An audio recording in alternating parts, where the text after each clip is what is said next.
Hello, all, and welcome to my returning listeners and viewers back to another iteration of the Swoodcast. To the new listeners, buckle up. Welcome to your first episode. I believe this is the fifth episode of the podcast now.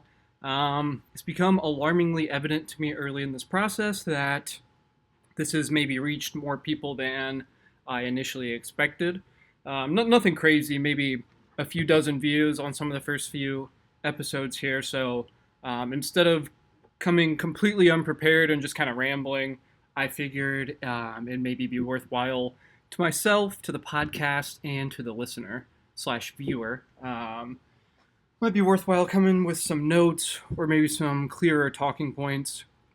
And that's probably why you clicked on the video today. Maybe you saw the thumbnail, the topic here. But overall, the overarching thesis is going to be talking about Marvel, why it's a branch of American propaganda, why it's a nasty sect of Hollywood, which I'm just not a fan of, and I think it ultimately perpetuates the military-industrial complex.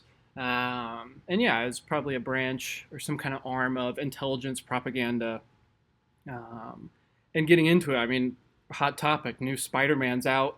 Just came out in July 2026, brand new day. And in this particular one, zooming in as a case study, we can talk about how Spider-Man is going to normalize the surveillance state. He's going to normalize the police state, mass spyware, facial recognition, this artificial tracking, AI, Palantir type stuff. And overall, that's a theme in Marvel that we're going to cover here and kind of delve into. So why you should hate Marvel 2, why Peter Parker is selling you Palantir nonsense. I don't know if it's Palantir really, but yeah, the main point, I've come prepared with notes. I'm not the biggest Marvel guy, as it's probably already been stated and become evident here. In some of the past episodes, you've probably heard me talk about some Iron Man stuff and how I'm not a huge fan of, the way America kind of positions itself in some of these movie and film genres, such as Marvel. So ultimately, we're going to talk about why Marvel's most effective political move is tied to pulling on emotional strings, and then the audience is going to accept weird power dynamics from trusted individuals, trusted story arcs, character arcs, personality traits, via the Peter Parkers of the world, the Spider-Man, the Tony Stark, the Captain America figures that we see.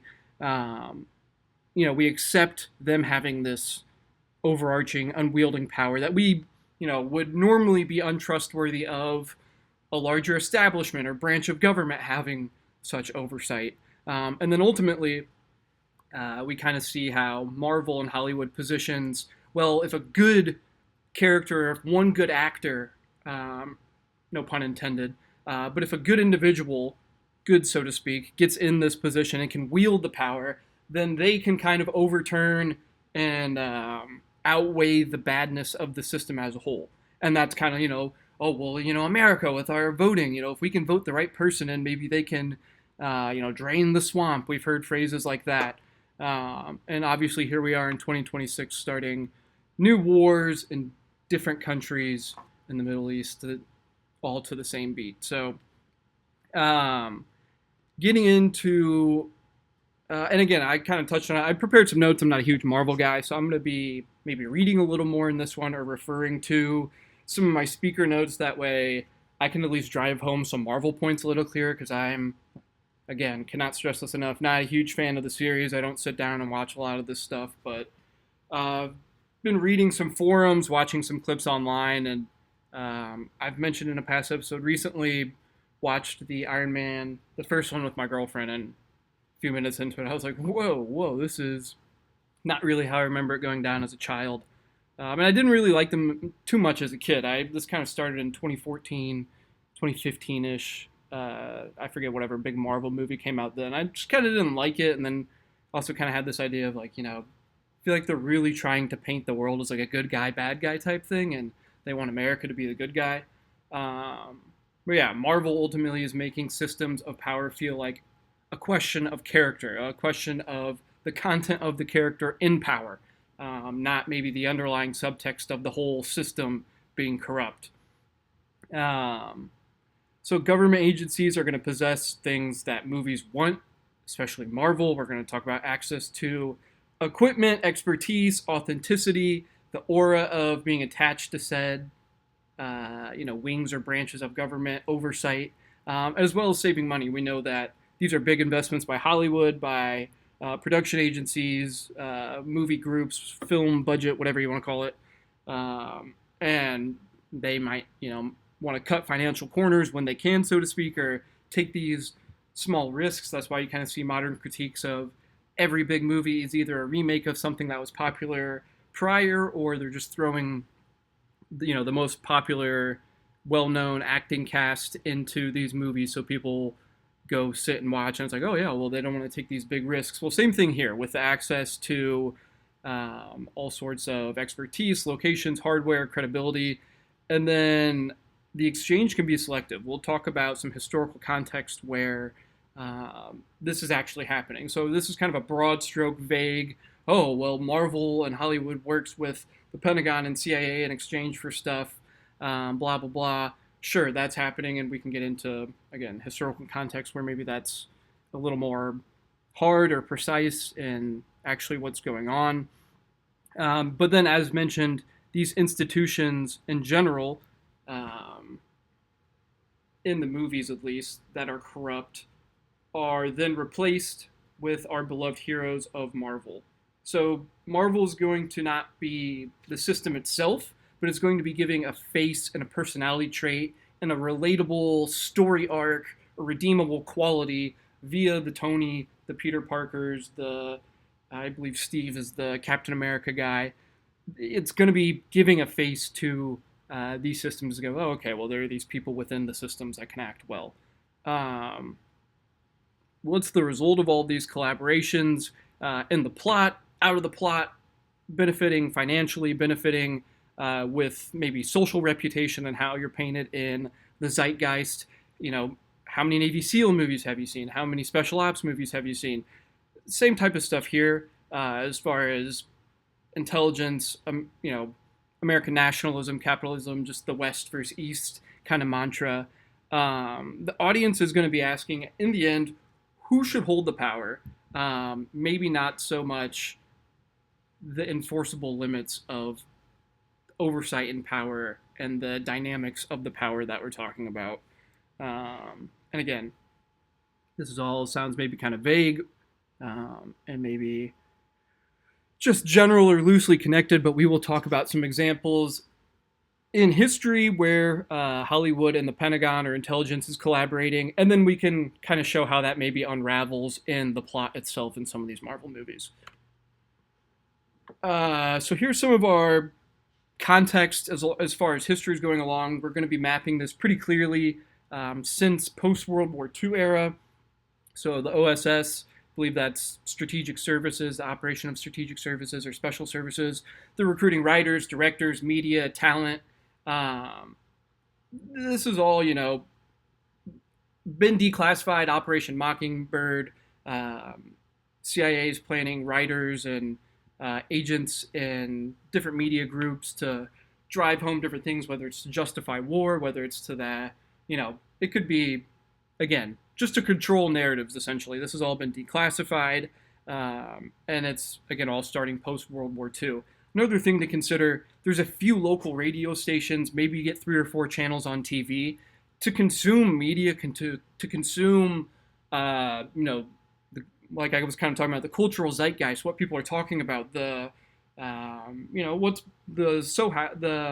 in the now, as far as back then, is what people are going to the cinemas, the theaters. You're really going to see that in these particular locations. So especially having control or a hand in Hollywood and how American culture and how American intelligence and culture is being perceived, but how the intelligence agencies are being perceived amongst the general public, amongst the citizens. And an example of the OSS kind of stepping in, I believe they called him Wild Bill. His name was like Will Donovan or something like that. He was a general. He did not like there was a spy movie. Spy movies were really popular. And there was this movie Madam something. I forget the exact name, but this was in 46, 47. The plot had depicted like the Nazis kind of infiltrating the OSS, and he didn't really like that or want that being portrayed. This has all been declassified again. So just connecting some dots, going, okay, obviously the CIA and intelligence agencies want to be perceived a certain way, or make sure that if they're collaborating with these film agencies or these Hollywood producers, that they're then being projected in the plot in a way that they want the public to see them, right? And an example of this, like Captain Phillips or whatever, if you went and did something opposite and wanted to talk about like a botched mission that we did in Central Africa or something like that, uh, the Pentagon and these agencies and whatnot might not be too keen to help, to finance, to help you cut corners with getting access to equipment or blocking off certain parts of the city to film and record stuff, or having, you know, people come in and say, hey, this is what the CIA works on. We wouldn't actually do something like this. If we were to do something like this, here's how we'd actually clear a room, blah, blah, blah. Or here's how we collect intel. So yeah, that type of stuff. If you're going to paint them in a bad light, why would they maybe be super keen to help you and push that plot along and make sure you're financed and everything looks good on screen and you get access to everything, right? So, I mean, that's obvious in itself. And I believe some of this, I like to think some of these listeners are smart, but maybe not. If you're listening to me talk about stuff, you might not have the highest IQ, and that's no diss on you. It's maybe just, again, what my high school American or world history teacher would talk about. He was my freshman year history teacher in high school. He would say, you know, when you'd ask him a question that was maybe about actual figures or stats or a little more intellectually challenging, he'd go, I'll let your college professors kind of delve into that stuff. That's a little, you know, AP next level stuff. So again, maybe if you have any questions, deepering of layers, I would echo what he says. I'll let your college professors get into that stuff. That's a bit above my pay grade here. But then again, Cold War, pushing this further, this stuff gets declassified. I talked about Mockingbird operations, journalist organizations, especially abroad, right? How we are pushing out our culture amongst film and the Hollywood industry. And then again, these spy movies, these war movies. A lot of people recently have been talking about World War II stuff. It seems like every year there's like a new Civil War and Holocaust movie. So, yeah, not going to get into that now. We're talking about Marvel, but again, just talking about how make sure the subtext of everything's maybe in line and everyone's falling in place. Why does this matter? I want to keep hammering these points home too. The Modern Liaison Office, which is now everything's been declassified. There's a branch of the CIA, I believe it's in the Pentagon, that's called like this Modern Liaison Office. It's out there. They know that they talk with, they look at scripts, they have certain oversight, they clear certain things. So it's maybe a little less in the shadows now. It's been professionalized, it's on screen. And if you're thinking this is all great, where are there examples of stuff like this going on? This is not exactly a claim that the CIA wrote this into the script, but this is maybe, again, starting to connect the dots, maybe just point out a few things like, okay, here's something that's true, here's something that's true, now here's something that shows up in Marvel. Again, our first Marvel example. Not big on Black Panther, the whole, not that I'm not big on it, but I'm not big on Marvel, haven't seen it, haven't watched the plot myself. So referring to the notes here, the CIA is openly advertising itself as assistants to these entertainment industry liaisons or whatever. It says the purpose is for accurate portrayal of missions, right? They might say, this is what the CIA would do. Here are the missions that we would go on. Here's the type of skills, the type of technology that we have, and here are the public services that we will be performing. So that in itself, we've already clarified, is reputational work. Now we get into a Marvel character, this Everett Ross fellow. He is our first Marvel example. He is sympathetic to the CIA. He is like a CIA type officer who's going to help Wakanda and oppose the predatory policy. Again, I'm not big on the plot of Marvel movies in general, so I can't maybe delve into exactly what's going on in the movie or plot here. I can a little bit better with Iron Man and um, the Captain America, so kind of in descending order, we'll get into more and more of the plots.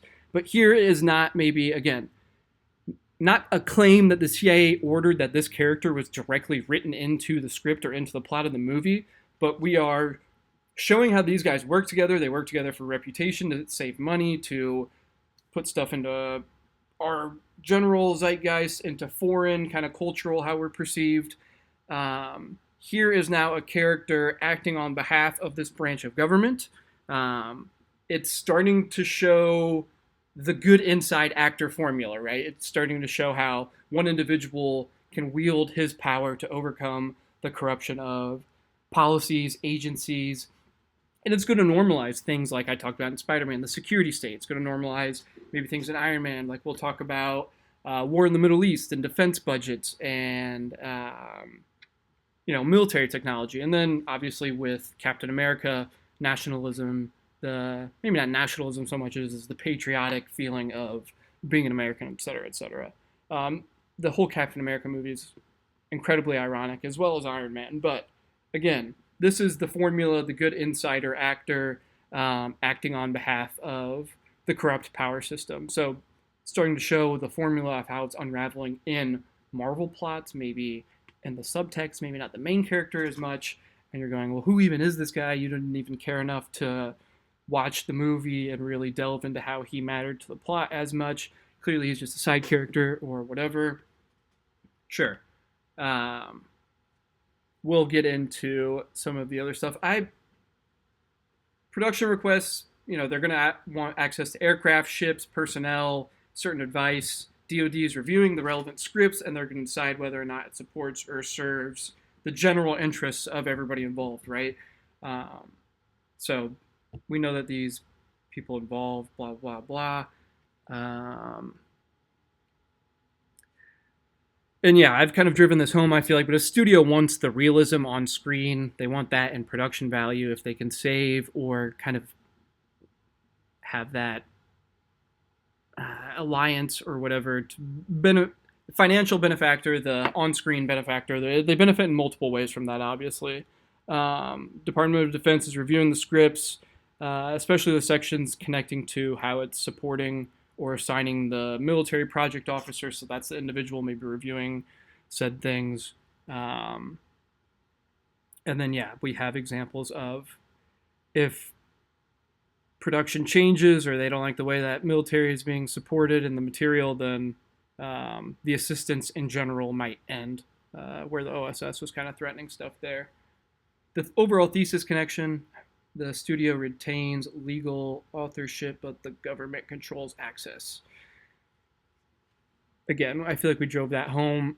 Talking about the sheer scale of things, $1.5 trillion defense budget. This stuff is all very expensive. And obviously, a budget's going to map the priorities of everything. I'm talking about government contractors. Obviously, the whole insider trading, the politicians signing these bills or whatever, being pro whatever, pushing these policies to bomb countries or start wars, or maybe signing defense contracts or pushing stuff to make sure that happens, while also investing in said private contractors, companies, then benefiting off of the wars that are happening. So the budgets are going to map the priorities. We're in kind of like this permanent wartime economy. That's evident of the scale of the budget as well as the military-industrial complex machine. I just posted a video. This former general secretary, whatever, was talking about how if the only weapon or if the only tool you have is a hammer, you need every obstacle to look like a nail, so that way you can use the hammer correctly, obviously, right? So prying stuff up and hammering shit back down. So I don't want this to be as much about the military-industrial complex, but where does this tie in? Talking about the scale of the budget, where's the subtext and the zeitgeist that we're talking about? Ultimately, that's going to come through the cultural prestige and how we're viewed through things, as well as if we have insane technology in a huge defense budget, yeah, that's great. But then when we can flex it with Black Hawk helicopters and undetectable things by radar and these aircraft carriers and this facial recognition technology and this little wearable tech and these bulletproof whatever. That is the sign of competency, not the scale of the budget itself, but the actual tech that comes out of it. And then Mission Impossible, 007, maybe some other branches of shit like that. We talked about the Navy SEAL stuff in Hollywood. Marvel, especially, this is, showing the cultural prestige via the competency and the pure awe of the, it's think of some of this as the modern, we make fun of like North Korea for marching their shit through the streets and stuff. This is kind of like a modern way of doing that, right? Through film and the tech industry and whatnot. So Marvel hasn't created this system. Marvel has not created the military-industrial complex, but maybe they're working hand in hand with people associated with the system, and then their scripts and their plots are giving this system being the military-industrial complex, they're giving it a face. They're giving it a personality that we can relate to, and they're giving it this moral redemption arc. And what does that look like? Let's talk about maybe one of our first ironic examples of Iron Man. So the film attacks the arms profiteering, but then in the end, they make the arms dealer the answer and kind of the good guy. So the documented fact here, what are we talking about? The Air Force supplied, excuse me, blinkers are catching up to me. Air Force supplied locations, aircraft, personnel, technical help. Tony begins as a contractor whose weapons fuel violence. Okay, so pushing the plot along, what the story's going to do. Tony rejects the corporate weapon sales, but then he ultimately becomes the private weapon himself, right? By becoming Iron Man, by becoming the suit. He finds, let me defer to some of my movie notes here too. So this is what makes Iron Man such a strong political subtext. Tony Stark Industries, discovers that his weapons are killing civilians. And then he decides to close the weapons division in response. But he neither destroys the armor nor submits to democratic control. Instead, like we talked about, he himself turns himself into the good platform, into the good weapon. He turns himself into Iron Man. So he himself has become more precise, more intelligent, and supposedly more moral than the institutions surrounding him. So the problem becomes the wrong owner of the force, the wrong owner of the weapons, not the concentrated force itself. So the militarism, the arms defense contracting is criticized and personalized, but then again in the end, Tony Stark has made the answer. So what is the answer to the defense industry and all these contractors and them getting involved, and ultimately they're going to be involved in harming citizens, harming civilians that are, casualties and these horrible byproducts of this war and wartime profiteering and arms defensing.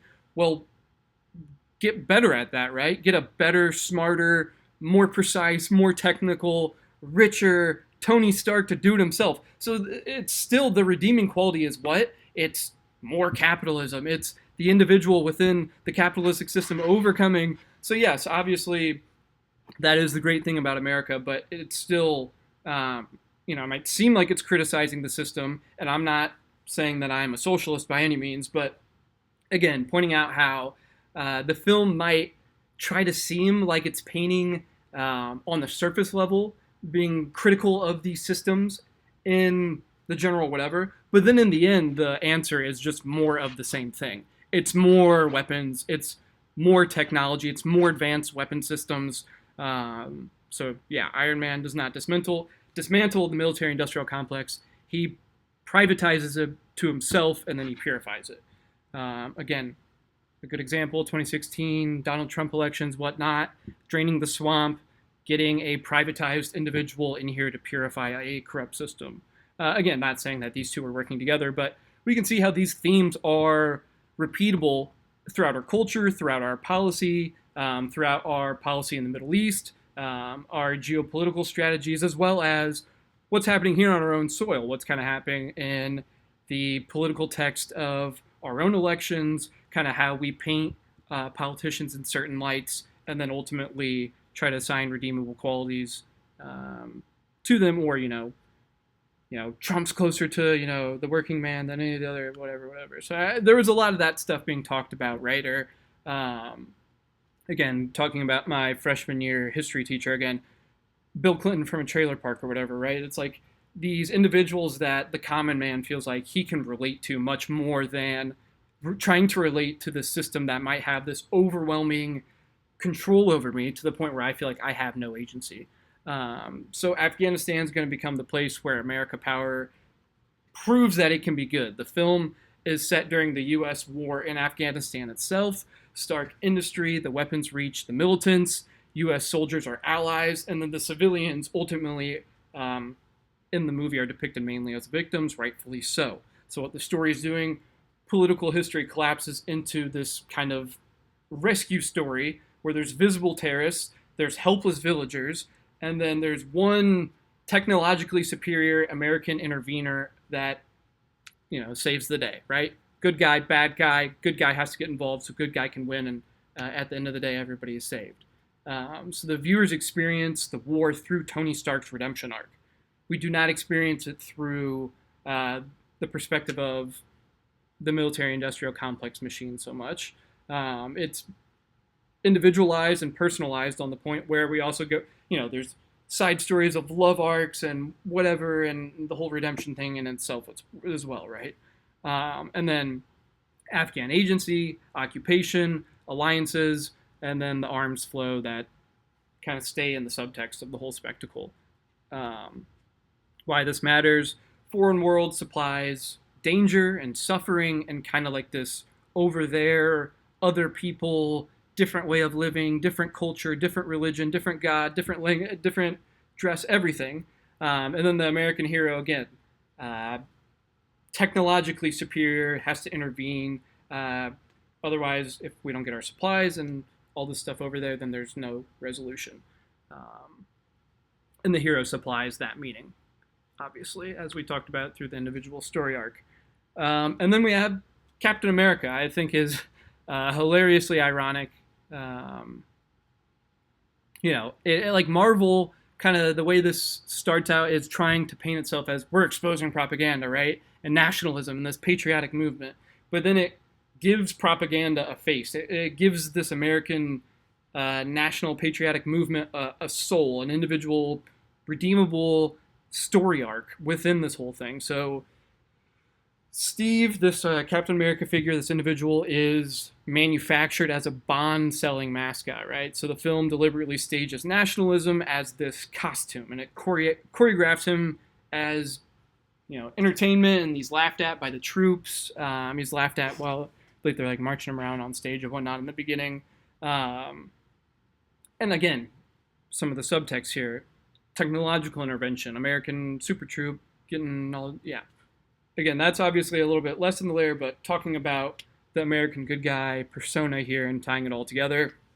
Steve earns authenticity by defying orders to save soldiers. So there's an overarching order that's representing a bad, corrupt system. An individual within the system acts out against this corrupt system and kind of represents this personal redeeming story arc that can act and swim upstream against corruptness. The government can fail, but the man represents the pure, real American, right? So that's kind of what happens here in the Captain America story. The military, the wartime, World War II machine that's going on is giving crazy orders, the war's going on, blah, blah, blah. Government can fail in this instance with these corrupt orders, and then Captain America, with his shield, who's also been juiced up to be a super troop, and he's got this invincible military tech shield by the government intelligence agencies. Awesome. He then stands out as this pure individual, redeemable American quality within the corrupt system, right? So the institutional wrongdoings no longer discredit the national symbol. The exceptional hero absorbs the general dissent, and then it returns to patriotism in the end. So Captain America kind of criticizes the state while ultimately, through his actions himself and being Captain America, preserves the American exceptionalism as the individual with personal virtue, and that's the whole American thing, right? That's um, uh, referring to my movie notes. Captain America is persuasive precisely because Steve Rogers is not merely obedient. The film exposes his role as propaganda in the introduction of the film, then separates the article or the artificial stage symbol from the supposedly authentic hero within the suit. Steve's conscience becomes a real American, or real American, and whatever he is then the representation of the true American through his Captain America behaviors. Um, and then, yeah, corrupt officials become betrayals of the national ideal rather than their evidence. So I think we kind of hammered that one home as well. The villain loses armor, intelligence, surveillance, or state forces already exist. So I think I talked about this in the beginning. Spider-Man didn't invent the surveillance state. Tony Stark did not. He invented these weapon systems. He didn't invent the war in Afghanistan. He didn't invent, um, you know, this rest in the Middle East or whatever you want to call it. Maybe staging coups if you're more on the beat of myself. A villain or an infiltrator or a corrupted official uses it visibly and kind of actively in some way sticks out as a sore thumb and represents this corrupt system. Our hero in the Marvel system, a trusted character, redeemable qualities, we've gone on this personal story arc with them, proves the same capacity can be moral, just as long as this good person, this good guy, right, which in the end is always an American, it's what's what's the answer to the bad wartime profiteering and the arms defense contracting get in the wrong hands? More privatizing of defense contracting, right? What's the answer to corrupt American propaganda? The most pure patriotic nationalistic symbol of a American super troop, right? And then in the end, the reset, the bad operator is removed, and then the franchise keeps the machinery moving along. So this is why structural politics becomes a casting question. You find the right people to control the machine. So, right, I was talking about how this can talk about maybe how we're involved in foreign policy, and we talked about how this is even taking place with mirroring to Afghanistan, but we can also take this and portray this to a whole bunch of other stuff. But then looking at how this maybe even takes place in our own elections, and then how we even think about some of our politicians sometimes, right? Or how we think about individuals. I mean, every single year there's a new person who's not bought out, or there's somebody on Twitter who's saying all these right buzzwords, or somebody who had this good speech, or whatever. I can probably sit here and name 3 or 4 politicians off the top of my head that have made a name for themselves off social media in the past 18 months who otherwise weren't as popular previous to that. And yeah, I think we're constantly looking for that good individual, right? And that's because we see this portrayed in movie and film. This is American propaganda. They want us to think that this is how the real world is, that there is a good guy, bad guy. We need to get the good guys to do the right thing overseas and stop those things happening. But obviously everyone's profiting off that in the back end here. And then additionally, how we can then project that into our election cycles. So Marvel teaches us to fear bad people with power. It rarely ever teaches us to fear power without limits, or those power structures and how they're operating in and of itself. The answer is never to dismantle the system. The answer is to find the most pure individual who is actually maybe the most extreme version of these systematic errors, such as Tony Stark becoming the very weapons defense system himself, and we talked about the Captain American example as well, and then using that pureness to overcome the system rather than to amend it, maybe our founding fathers would probably suggest. Follow the money. Money matters. We talked about how budgets and budget defense and our politics, as well as in film and industry, wanting to make your money back. In the end, the flow of money is what's going to matter. And It's if you truly want to find out why stuff's happening, at the end of the day, dollars make sense. Again, no pun intended. I'd like to think that this 35 minutes was a little more concise, was a little more thought out. That, again, these points were maybe nothing revolutionary or super in depth or stuff that we've never heard of, but just connecting some stuff that we hear about and then looking at specific examples and contexts within history, these different branches, like the liaison features within the intelligence agencies and the Pentagon, collaborating with the film industry, and then pointing out individual instances, plots, actors, themes within Marvel, and then maybe how we can apply that and project that to recent elections, and then obviously what's going on. You could say what's going on in the Middle East at any point I've been alive in my life, maybe as well as Ukraine, Russia, and what's coming to unfold. Guys, if you like this style, let me know. I've got a few more slide decks prepared. Want to talk about maybe why America is the Death Star, Darth Vader's the president, talk about the modern geopolitical landscape and how George Lucas wrote that into some of his film, maybe talk about why it's good to be Machiavellian in the corporate world and how I'm seeing that pay out, maybe how I'm not seeing it pay out. I kind of did some A/B tests. Is it good? Is it bad? Yeah, are the most successful people in the corporate world what the prince would suggest? I watched a really cool video about Kevin Durant, and this guy talked about how he was pretty Machiavellian. So if you want to see more stuff where it's kind of historical and also maybe more along the lines of general stuff, we can get into it a little more. Comment below where I have literally no understanding of Marvel. Comment below where maybe you didn't see some of the stuff repeating before. And then with the new X-Men and the new Spider-Man coming out, talking about how we can normalize certain things and make sure the individual uses that power correctly, guys, right? So say Spidey, my Spidey senses are tingling. I think that false flags coming up, chat. Like, subscribe, comment, do all that cool jazz. Appreciate you for sticking around. Have a good one. Fuck Marvel.